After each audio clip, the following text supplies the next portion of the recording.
Hey guys, how's it going? It is my different username here, and today I actually get to be showing you one of the best light machine guns to use in the game Call of Duty Ghosts due to its versatility, its mobility, also the fact that it has many trade-offs to the point where it actually becomes a well-balanced rifle when it comes to the low rate of fire and also the low recoil, meaning that any long-range targets would have to fear this gun and its presence anytime a player comes around the corner or has a standoff with you across the map. And there's a lot of amazing aspects about this gun, so here it is, the LEGO M27 IAR.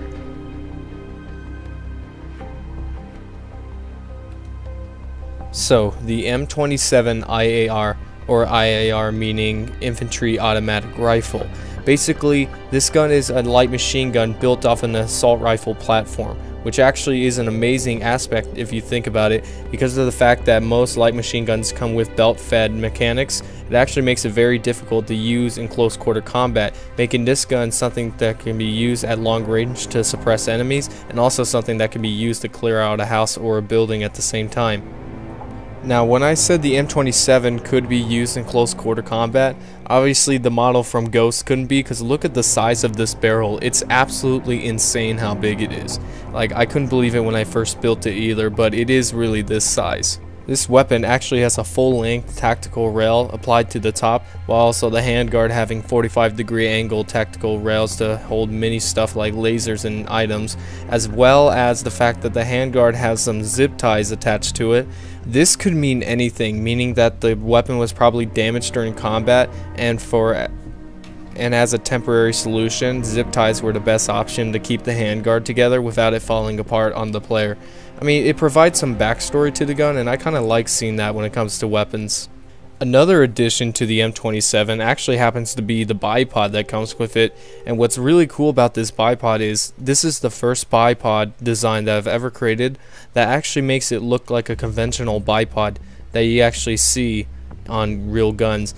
Like in my last video of the M4A1's bipod, it is pathetic compared to the design on this one, because this design actually makes sense and it can even be functionally used at the same time. It's nice and I really enjoy it. This angled foregrip actually is not an attachment on the gun, but therefore it is actually just part of the gun itself. But I have to say, in real life terms, this grip is actually very useful because of the fact that the double drum magazine actually sticks out very far. It's actually very useful when it comes to gripping the gun because of the fact that that drum magazine gets in the way of where your arm would normally be. So right here we actually have the carry handle for the gun, and as you can tell, it is kind of in a weird spot. I can actually imagine holding the real still version of this, seeing this carry handle and going, why is it right here? This is incredibly off balance. There's no way I'm actually going to be able to use this. I might as well use the actual gun itself, holding it by the pistol grip instead of using that carry handle. Now, when it comes to the magazines for this gun, it can actually use any magazine, including the 5.56 round, including this 30 round Stanag magazine, but its main feature actually happens to be the double drum magazine, or otherwise known as the Beta 100 round magazine, which is actually used in the game. And I gotta say, compared to the Stanag magazine, that drum mag is really heavy. It's almost the entire weight of the gun itself, but in a magazine, which is absolutely insane. And this is just the LEGO version. I could never imagine actually using the real steel version of this in real combat. It must be very difficult, and I cannot believe that they actually would use this. It's more of a gimmick if it's one thing, but I guess compared to a 100 round belt feeding light machine gun, it would actually be more effective to have this in a magazine form rather than a belt feeding form. So this is the receiver for the M27 IAR, and as you can tell, it actually has a lot of adaptations compared to any type of AR platform out there when it comes to the textured pistol grip and ambidextrous fire selector, and also as well as a lighter bolt pull. If you actually compare the bolt pull from this compared to the M4A1 I just made 2 weeks ago, as you can tell, there is actually a faster bolt pull on this than there is on the M4, actually making this a realistic recreation of how the guns actually compare to each other when it comes to real life. So finally, here we are at the iron sights, and remember the backstory I was talking about when it came to this gun, as well as the zip ties on the handguard. This rear sight actually features a notch being taken out of it but still used, which makes a great characteristic when it comes to this gun. But as well as when it comes to the sights on this gun, they're actually pretty decent, and I'm actually really liking them a lot whenever I use this gun in the game.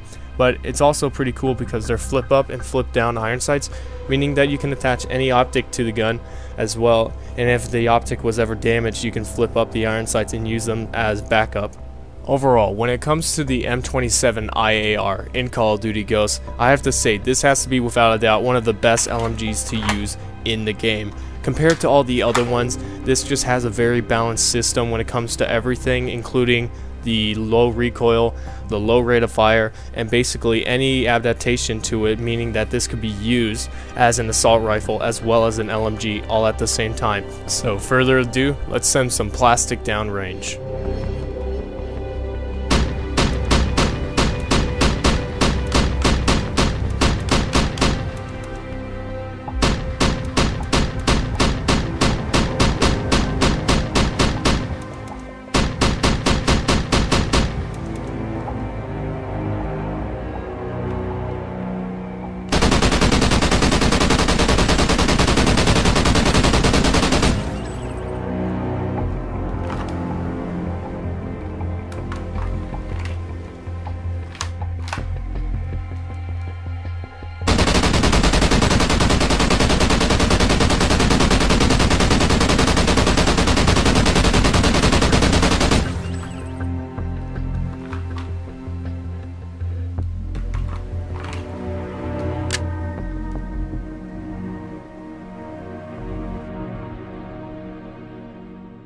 So subscribe for more Ghost weapons, like, favorite, and comment if you have enjoyed, and as always, thanks for watching.